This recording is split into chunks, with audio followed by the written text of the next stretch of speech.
Fry প্যানে একটু তেল দিয়ে দিচ্ছি।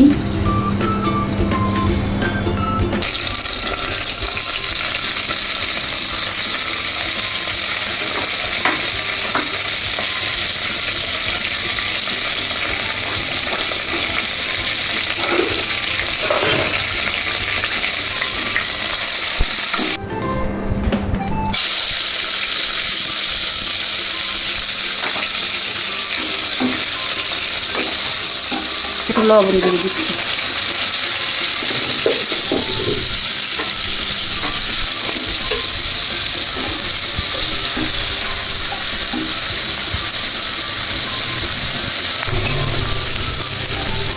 তারপর রসুনগুলো দিয়ে দিচ্ছি।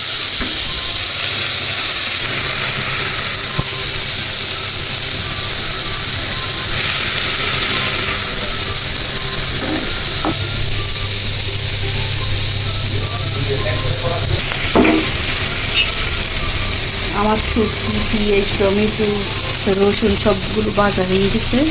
এখন পাশে একটু ধনে পাতাটা দিয়ে দিলাম।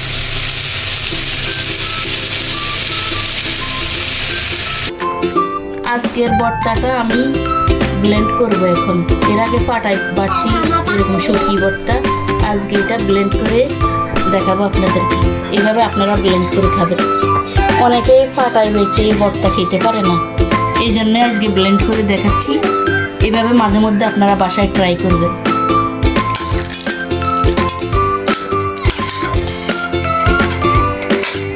এই মরিচগুলো আমি একসাথে দিয়ে দিয়েছি, পরে পেঁয়াজ, টমেটো, ধনে পাতা পরে দিই।